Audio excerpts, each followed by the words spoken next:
Hi, I'm Femi Oke and you're in the stream. Today, Burkina Faso's Black Spring. Can it spread to other African nations after the revolution?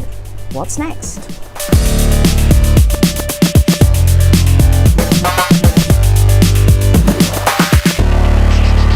So if you've been following Burkina Faso's revolution over the last 2 weeks, it would have popped up in international news.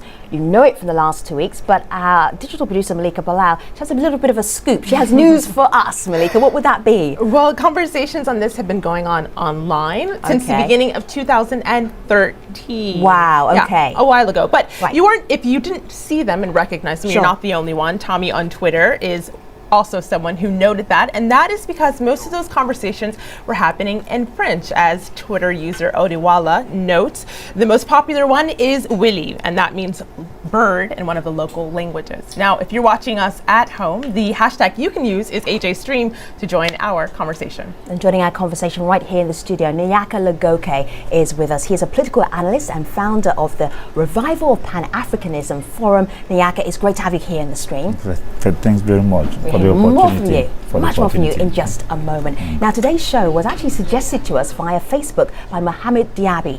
Now, if you have an idea for a future show, it's so easy. Head over across here to my laptop here. Facebook.com/AJStream is where you need to go. Slide down here. There are so many places for you to put in a show idea, and your idea could eventually end up on the stream.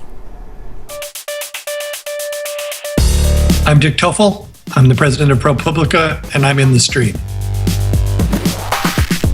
Now, it has been dubbed the Black Spring, but can a popular uprising in Burkina Faso end in better lives for its citizens?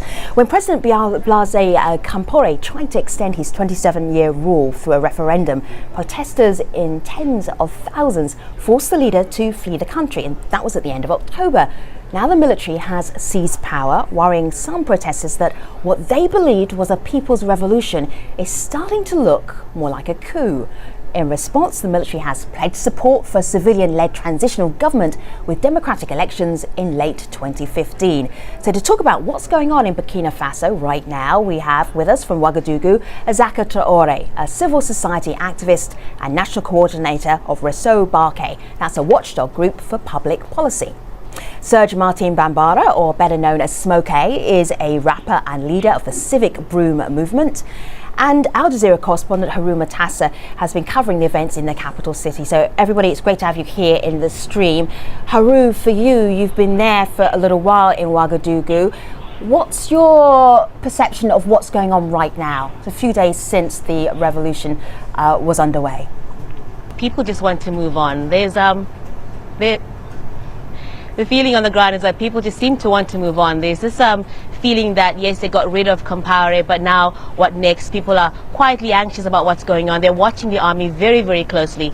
The key thing, of course, is Lieutenant Colonel Zida. Is he going to hand over to a civilian government, or will he try to hang on to power? So when you speak to the woman selling tomatoes, her concern isn't so much about the makeup of this interim government. It's about, let's put someone in place so I can then make enough money to feed my family. Whoever's in charge has to look after the average person on the streets.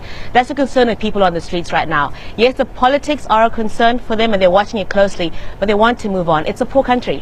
People need money, they need jobs, they need to take their children to school. They need things to be stable, so all those things can be delivered, and they're hoping that this process ends very, very quickly. Smokey, who's in charge of your country right now? Yeah, we're trying to to make the transition for the civilian, and I think it's going to be able. We hope that it's going to be okay, because the military officers say they want to do that. There's no case we doubt about it, so we're just waiting as a sentinel, because we in Balai Citoyen we are like democracy guards, so we're just waiting. And if it's not okay, we're going to call the people on the street. But for the moment, I think we have to trust this will, and we just watching. All right, Nyaka. Yeah, I like what I just like what Smokey just said.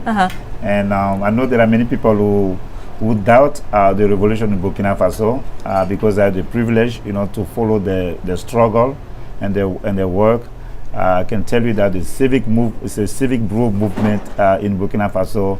It is people have a strong political consciousness, and then they stood upon the vision of Thomas Sankara, and then because of all those things, they have a clear idea of what they want about the country. And Thomas Sankara is? Thomas Sankara was the president of Burkina Faso from 1983 to 1987. Before he was overthrown. Because before he was killed and in a coup d'etat, in a bloody coup d'etat, whose beneficiary was to be Blaise Compaoré, who ruled Burkina Faso for 27 years. Interesting. But before Thomas, the Burkinabe people had the experience of a revolution in 1966. So Burkina Faso is a country of revolution, way before the Arab Spring. We are going way back here. It's interesting when I asked Smoke who was in charge, he didn't actually say who was in charge. Malika? I think that it's interesting that you raised that because we got this tweet, and speaking of questions from our community, Valentino says, why are you using the military to throw the government instead of by democratic means, he writes. So Isake, I will direct that one to you. Would you term what happened a coup? What happened, it was a question of security, and we talk about the officer, we say you have the responsibility of these people. If you don't take your responsibility, a lot of people, maybe more than 1,000 people are going to get killed, and you're going to have this responsibility on your conscience, first of all. Secondly, we need that Blaise Compaoré quit the power immediately without no conditions. If you're okay with these 2 points, I think you have to do that, because we are not trusting somebody. We're just trusting the institution of the army, because they're obliged to defend the Burkinabe citizens. And if it's not okay, we're still here. We're just watching. If they don't do it correctly, we're gonna call people on the street again, because Smoke, how are you watching? How are you watching the military? How can the people be more powerful than the military in Burkina Faso? I think people can be more powerful, because we did the revolution. Yes. We transmit the power for a moment to the military officers. Okay, just to avoid a lot of sacrifice, because a lot of people could get killed in this situation, and we are not sure even that Blaise Compaoré will left the power, because this guy is in power since 27 years. So it's a kind of arrangement, but the military officers know that we have the power. The street, actually in Burkina Faso, people have the power. Are they scared of you? Even if it's military don't respect the will of the people, we're going to change it. All right, let me bring Esaka into the conversation. Esaka, I want to share this tweet with you. It's from Sea Turtle. It says here, Burkina president resigns, army chief takes power. Oh good, army's in charge. What could go wrong? Some sarcasm there, but with the military in charge right now, Esaka, what could go wrong? Absolutely, I think everything is going wrong since Blaise Compaoré resigned, and I do believe that the people of Burkina Faso did not vote for 27 years who came up with this situation. Because what happened on the 30th of October, what Smokey is saying, it was a deal or a consensus between the military and the civilians. Who make the deal? That's the big question. Who make the deal on behalf of the people? Right. Because that's the big question for us, and I don't think that is all the people of the Burkina Faso who did the deal with the National and co. Let's make things very clear. Some people, because of that were there, as some of them said, we were not very cautious of some situations. Right. For instance, I was on the ground going straight to Kofiam. When some people asked me, we gave that General Kwame Lugwe is in charge. And then I called people back and said, what's going on? We did not went on the street for a general to lead the system. All right. So there was no deal between the people of Burkina Faso and the army to shake anything. So perhaps people of Burkina Faso, this is why when they did make this statement on the 31st of October night, we called people to go back to the place of the revolution to say no to say no to the army. We want the people to take power. This is why we lost some comrades, This is why some of our comrades are still in hospital. All right, So to Asaka, us, take a breath for a second, because I'm going to share the conversation with some of our online community as well. I hear your point, though, that the people's revolution may be being co-opted by the military. Malika. Well, that's an excellent point to segue to this comment, Haru, that we got on Facebook. And Haru, I'll read this out for you. Zach says, do the people feel secure or threatened by the military takeover and the possible threat of reactionary violence? And of course, you're talking to people on the ground. Do you sense fear? The question. No, I don't. It's mixed feelings. There's some people who seem to say keep the military in charge for a while, maybe things will be stable, but then you get a lot of people who don't want the military in charge, they want a civilian rule. But one thing about the discussion earlier that you were having is that the possibility of people uprising and chasing the military out of power. I mean, it's easier said than done. This time you'll be going against the people, civil society, opposition parties, the average person. If they do take to the streets, they're going against people with guns who could fire back at them and kill a lot of people on the street. So it'll take a lot more momentum. I'm not saying it can't be done, but I think it'll take a lot more momentum. And some people are thinking about it in the back of their heads. They're saying, what if we get to a point where we then need to march again and go on the streets and make sure Zida leaves office? They're thinking about the ramifications of that. This time it's not just a man who's been in power for 27 years. It's a military man with military support, with weapons. A lot of people are concerned about the ramifications of taking to the streets again and trying to push him out of power if he doesn't step down and hand over to a civilian. Nyaka. Yeah, when Zida took over in Burkina Faso, like Smokey said, I think that in the beginning, people did not need to alienate the army in Burkina Faso because the army is part of the society.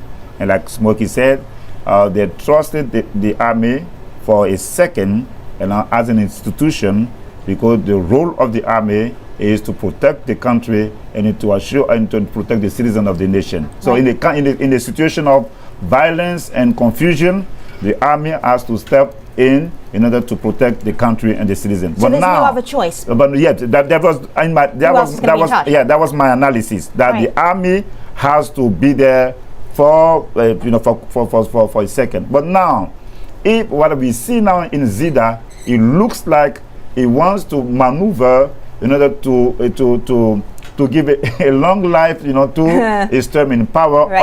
What are the signs? What are you seeing there?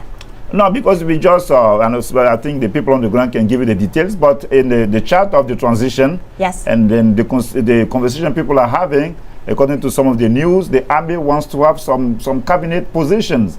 So I think that it's a little bit strange that the army wants to have some position while people are obviously trying to shed, not elected position. Haru, I know you spoke to some of the ruling party. Are they organised? Are they in shock? What's their state of mind right now? Well, the former ruling party, is that what you asked me? Yes, the former ruling party. Well, to be honest, a lot of them, those who are still in the country, are scared. Some of them are quiet. Some say that they are scared of being victimized. Some of their homes have been ransacked and destroyed. I spoke to one man who lives in a neighborhood here in the capital. He's basically saying that he feels that they're being sidelined and they want to be involved in this interim government, but some people don't want them to get involved. There is a feeling, of course, about their future. They're concerned that if the country moves on, and when it does, they won't be part of that whole interim government process. So I think people realize on the ground that to make this as easy as transition as possible, you need to be as inclusive as you can. But right now, from what I'm seeing on the ground, even speaking to people won't readily admit that, yes, I supported Compaoré. People are too scared to do that. So people are very quiet, very hush-hush. It's really hard to get people to openly speak about Compaoré and say they supported him. There is that element of fear here from the former ruling party officials. Some are still trying to speak out. Some are scared. They're really worried about the future. But I think the key thing people are watching now, as the guest just said, is Zida. What is his plan? I mean, I've been seeing him for a few days now, meeting heads of state, meeting officials. And someone said to me, look at him. If he stays in power longer than he needs to, he'll get comfortable. He could stay and just not leave. And people are concerned about that. And I think it's something maybe some of the other guests, Smokey, for example, can maybe comment on. Has he noticed anything from people on the ground that maybe the body language from Zida could be that he's planning to stay and he really doesn't have any plans of stepping down at all? Smokey. Yeah, no, I mean, people have the right to scare, but I think we don't scare in Balai Citoyen. We don't scare because we're waiting since 27 years, so now we prepare for everything. And I think, there is too much danger, even danger in civilian actions, because people talk about every time they're talking about military, but there is also civilian people, and politicians. We have a lot of person in Blaise Compaoré government where are civilian, but they did a lot of crimes, economic crimes, blood crimes. So I mean, it's not a question of being military or being civil. It's a question of respect what you say. Right, Smokey, but any specific signs, Smokey, that the military right now are getting very comfortable, feeling very at ease in power, and they may not step down? Are you seeing any signs for that? I don't think so. Okay. I don't think so because the processes of transition is trying to make sure that doesn't happen. Okay, so right. So even if it, as I said before, if there is a problem, we're still here. So people are here. People still can be on the street again. Okay. And the military officers know that. Okay. Well, Smokey, I heard you say that you don't think so. I will say that online people are worried about that. So I'm going to play a video comment for all of our guests to have a listen to this.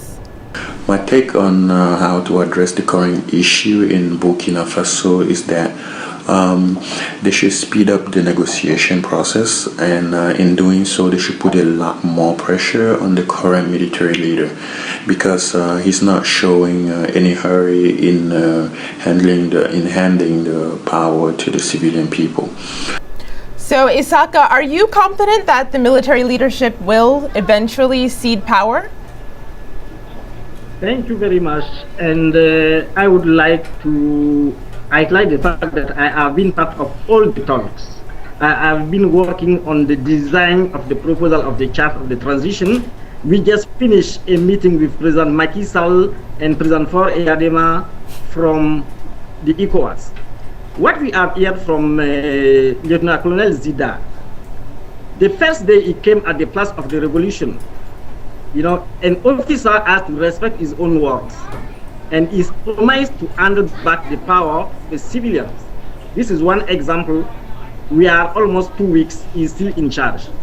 The second fact, we went to meet President Zida when we were drafting the chart of the transition, and they asked us a 5-page document of what the army thinks should be the transition. I personally asked Lieutenant Colonel Zida, instead of asking our feedback in your document, please bring people to join a joint commission with civil society, political parties, religious, and traditional chiefs. He promised to send people, he never did it. Yeah. Okay.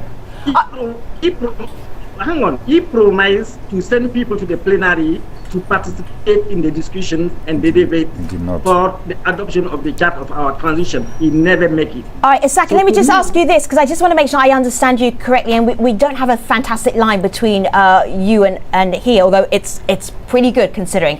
The timeline for the general to step down is what? Yeah. The timeline is 2 weeks. 2 weeks. We're done, right? Yes. Should be stepping down. Yes. And he's not, because why? Because if we don't bring our country back to a constitutional and civilian transitional democracy, right, then we will start having a lot of problems with our partners. How are you going to get this general to stand down? He's already gone past 2 weeks, Isaka, just very briefly. Well, to get him back, we expect that he will respect his word, what he said. Oh, okay. At the Place of the Revolution. Respect his word, okay. Yes, and unfortunately, right now, all his acts and his doing is showing that he doesn't want to respect his own words. All right. All right. It's not quite 2 weeks, and he is a lieutenant colonel, so he's got a few more days to go. Malika? Well, online people are wondering whether 2 weeks is really a bit enough time for an effective civilian leadership then to take hold. So, Nyaka, we got these tweets from Sir Nigel. He says, who's really behind the situation? Often you find military and opposition take over ordinary people's ideas as their own. Even when they cede power, the people that are actually in power may still be part of that old guard. Yeah, but I think that Zida. Anyway, Smokey. I do not agree with Smokey in what I understand that he wants to trust the institution, and I respect that. In my mind, the military has to be there for like I said, for a second. I think 2 weeks is too short. Okay. But I think that Zida. 2 weeks is longer than a second, Nyaka. Yeah. Anyway. How long is a second for an African political analyst? I think that the transition could be, for the military transition, 1 to 3 months. This is what I thought. And then after that, the military can give power to civilians. Because there's one thing people should not forget. If people alienate the army in Burkina Faso, or if there is another confusion in Burkina Faso, we may have another CC in Burkina Faso, and we do not want to have a CC in Burkina Faso. General CC from Egypt. CC from Egypt. So I think that by trusting the military to do the right thing is the right approach. But at the same time, people have to watch, like Smokey said, and they have to be vigilant, because the army should not be there for like 6 months or 1 year. I think it's too much for a military transition. So if we get past 3 months, then we should be worried about... For me, we pass 3 months, we should be worried, because power seduces, power consumes, and power corrupts. There's a tweet here from former President Blaise Compaoré. Have a look here. If you read French, you're going to understand it perfectly. I will give you the translation. Forgiveness and compassion are nothing weak. They require courage and integrity. And he tweeted this out on November the 7th. Smokey, what did your former president mean by this tweet? What do you think he means? I'm not sure we heard it. I didn't understand the question. Please. Yes, you have to be slow with me. Sure, of course. This is a tweet from your former president Blaise Compaoré. Le pardon et la compassion n'ont rien de faible. Ils exigent de courage et de l'intégrité. So, forgiveness and compassion are nothing weak. What did he mean by that? I think it's meaning that we can give the pardon, but it's possible to give the pardon. It's only a question of people have to talk about their fault. People have to say we did a mistake, and then they can beg a pardon. But without the will of saying that's my fault. It's difficult to pardon. I'm agreeing with my grandbrother what he said. Right. What I say is there is no case to be frightened now for me. I mean, we are very ready, but I know. Let's talk about people on the ground. You got a lot of people now never be on the ground since 27 years and just talking too much now.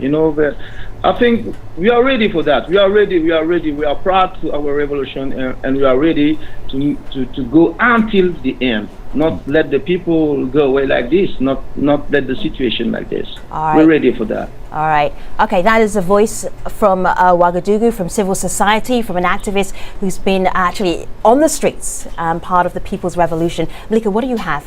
Well, people that are outside of Burkina Faso are watching this closely, neighboring countries, and this is the sentiment that we're hearing from them. Abbas says, what happened in Burkina Faso is a manifestation of people power in Africa, and it's a lesson to long-serving non-royal dictators in the region. I would like to intervene on this. Yes, and I would like to intervene on your intervention. Shall I tell you why? Because, Nyake, hold that thought, literally, because we're going to the post show, okay? I'm going to take you and your intervention and your thoughts to stream.aljazeera.com. Are you ready? Okay. So all right. Can I go ahead? Wait. Yeah, you have to wait. All right, you're waiting, so I can tell everybody what we're doing on the next show. More and more US states are voting to decriminalize marijuana to varying degrees. So what effect, if any, is this likely to have on crime rates and usage across the country? Let us know what you thought on the marijuana debate, and then you can tweet us on #AJStream. Stay with us, the post show is next with Nyake, who has a thought that he wants to share with you about dictators through Africa. We have Haroon Matassa, we have Smokey, and also Azaka, taking them all to the post show. Stream.aljazeera.com. We'll see you there. Thanks for watching.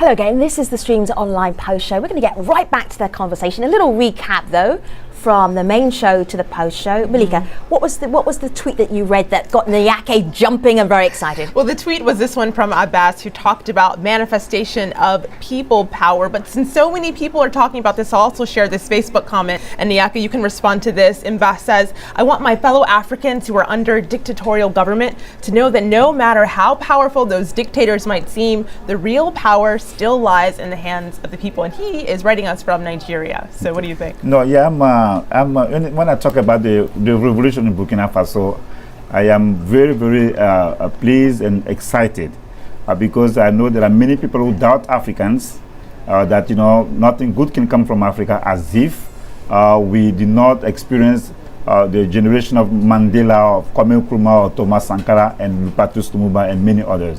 So the Burkina Faso people, they came, to lift us up and to show that if people organize and the people are serious and they take their destiny to their hands, no matter what the power of the army can be, or no matter what the power of the leaders can be, the people's movement and the people's power can put an end to any dictatorship, and at the same time give a strong signal to all the countries like in Burundi, in the Democratic Republic of Congo, in Congo Brazzaville, in Benin, where the leaders want to change the constitution in order to extend the term in power. So I think that's a very strong signal. And for the Pan-African movement, it shows that there is the growing consciousness, and the Pan-African movement is gaining momentum thanks to Smokey and his generation.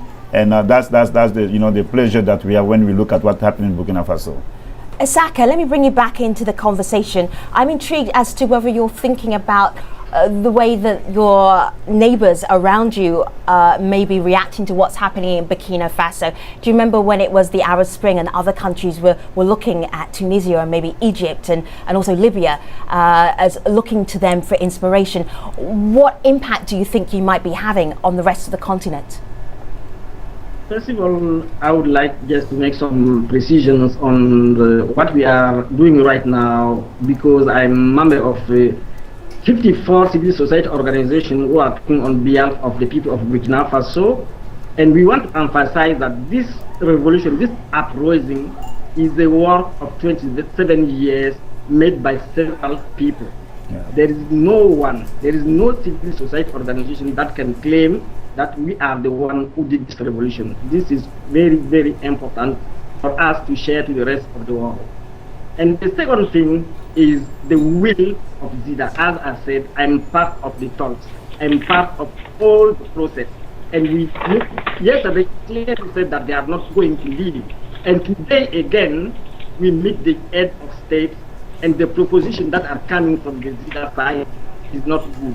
If we, the civil society organization, are left it alone to see Burundi and other people, we are not talking today about transition. It was very clear for them that Zida is the man. Now, going back to our region, ECOWAS, we are receiving a lot of support from people from Niger, Mali, Nigeria, Ghana, even Mauritania, saying that you, Togo, you show us the path, the route to stand up and fight our dictators. We are very proud of you, and we are following it. And you can see now that in Togo something is going on.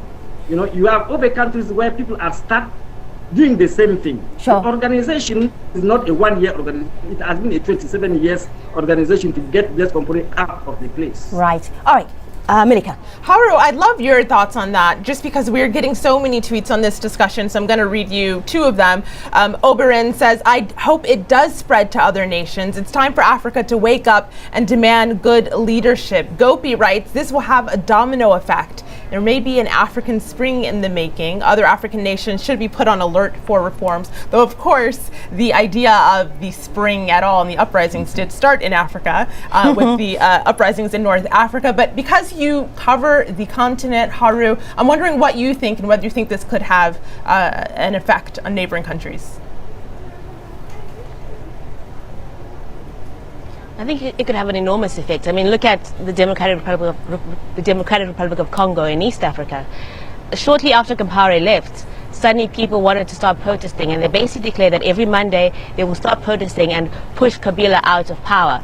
Now, whether that's going to happen, we don't know, but we're seeing a move, a momentum in the DRC. People now saying if Burkina Faso can do it, then so can we. Burundi as well, people also starting to talk, starting being agitated. In Southern Africa, some countries as well. Zimbabwe, some people even asking things on Twitter like, is it possible in a country like Zimbabwe with Mugabe who's been in power for so many years, can that happen there? So discussions are being generated around the continent. I think it's going to be an interesting couple of years to watch Sub-Saharan Africa and watch people uprise or talk about the regimes that they live under. It'll be interesting to watch the continent and see which way things go. But I do think what happened in Burkina Faso will have a ripple effect throughout the continent, and people are watching it very closely. And lots of people are saying they're very proud of Burkina Faso, very proud of what they managed to do, and they are watching the country closely, hoping that they go through this next process as peacefully as possible. Smoky, why do you think this happened right now? The revolution in Burkina Faso happened right now. Was it to do with what your former president wanted to do in terms of extending his term, or were there greater forces at work? I mean, we have to be positive. Me, I'm positive, you know. As I told, there is some people who have personal problems. So, I mean, they're looking for power. In Bali situation, we don't looking for power. So we're just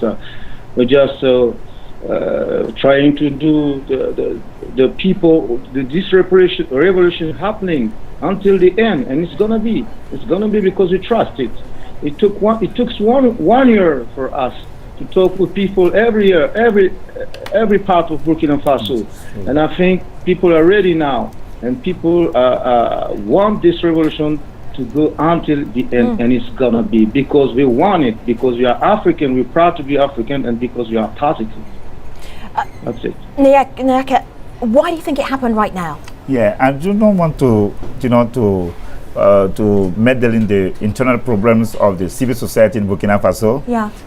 Because when I listen to Isaac and Smokey, you can see the difference of there's opinion. tension. There's definitely tension there. There's tension there. Yeah. But yes, I agree with Isaac, and I know Smokey agree with Isaac also, to Isaka, that it is the struggle of 27 years. So it's not something that's just happened recently? It did not happen overnight. Right. And then different groups in Burkina Faso have played their role in order to sensitize people, to mobilize people. Right. But there are two major factors we can take into account. Right. The fact that Blaise Compaoré wanted to continue to stay in power after 27 years, right, and the fact that maybe Isaka may not agree with me, but for us who observe what is happening in Burkina Faso, the fact that the Ballet Citoyen was created last year, the civic broom. Okay, the civic broom. Civic yes. broom, yeah. and that is that we have to acknowledge that when we do history, the fact that the civic broom movement was created last year, and then they brought like a kind of new energy in the organization of the civil society in Burkina Faso. I'm not saying that Isaka and other people did not do their role, but those elements put together were the factors that triggered what we see in Burkina Faso. So it's not, for instance, you're looking at economics, or it's not looking at opportunities. You think it's actually the civil society the civil society in Burkina Faso. It's the people's movement and people's organization. Right. And then again, as Malika said it in the beginning of the show, people have been, they went back to Thomas Sankara. Yes. The second most important revolution in the history of independent Burkina Faso, and the people learned from his experience, people learned from his values, and it became the catalysis or the image or the figure around whom but do you think people are a little bit romanticized though about Thomas Sankara, because towards the end of his time he became a lot more authoritarian? No, I know when people talk about things like that. Yeah. Kemi, I'm going to tell you Femi. this. Or Femi. Yes. You're going to tell me off. You have to use my right name. In the US, yes. We always celebrate the founding fathers, but we should not forget they were slave owners. Right? Right. But when you go back to Burkina Faso, so there's a dark side to even yes, good but people. But Thomas, if you do the comparison between what Thomas Sankara did, the positive aspect and the negative aspect, his contribution was pros and cons. Yes, it was way more positive than you can imagine. And after 27 years, his spirit is inspiring what happened in Burkina Faso, and his spirit is engulfing on the continent of Africa. So he's becoming that figure Yes. who is going to be the cornerstone of the new spirit of revolution or new spirit of Pan-Africanism on the continent. You sound so enthusiastic and passionate. I want to get you back in a year's time, and then we will see what has happened. The reason Smokey is called Smokey is because he is a rapper, he's a hip-hop artist. Smokey, have you had even any time to write lyrics to actually talk about what's happened in the last 2 weeks in your country? If I have what? Have you had time to write any lyrics to talk about? Yeah. You have. Can you share? Can you share a few with us? I'm preparing my last album. All right. My last album is already okay since 1 year, but because of the problem. Yeah. Have you written anything specifically nation. about this revolution, Smokey? Yeah, of course. All right. Can you share a couple of lyrics with us? A couple of lyrics. Yeah, about this revolution. Go ahead. On passe l'attaque d'accord, mais dès qu'on arrive à destination, le face-à-face, tant redouté n'a plus rien d'une fiction. Les forces du désordre sont armées et bien casquées, maintenant sont enragées comme un troupeau de buffles blessés. On passe l'attaque, il y a de l'électricité, de la rage, la détermination en clair se lit sur tous les visages. C'est à ce moment-là seulement qu'une barrière est défoncée au cri de balayer tous ces ennemis de la liberté. All right. On passe l'attaque. I understood like the last line, which was about freedom. Do you want to? This is very fast French. I didn't do French rapping at school. Can you summarize what you just rapped for us, please? Can I do what? Yeah, summarize in English what you just rapped. I know the last line was about freedom. The rest was about what? Determination. Determination? Mm-hmm. Okay. Determination. Yeah. Okay. Yeah. All right. You Very want good. something else? No, that's good. That's good. They have to buy the album for the rest. Let's not let them be cheap. All right. Okay. To our guests, thank you. Okay. Thank you for this conversation. I have to thank Nyaka Lagoke, Asaka Traore, Sergei Bambara, or Smokey. He is a rapper. You just heard him rap, and Haru Matassa as well, for helping us understand what's happening in Burkina Faso just that little bit better. A closing thought from the community is what? I will read this tweet from Najib, who references that determination that Smokey talked about. Najib says, what happened in Burkina Faso is a clear indication to what the masses can do when the leaders decide to cross a boundary. Interesting conversation. We are not over yet. It's just the beginning of a new phase for Burkina Faso. Meanwhile, let's move on to our next show. More US states are voting to decriminalize marijuana. How might this affect crime rates and usage across the country? Do you have an idea? Tweet us. #AJStream. I will see you back here tomorrow.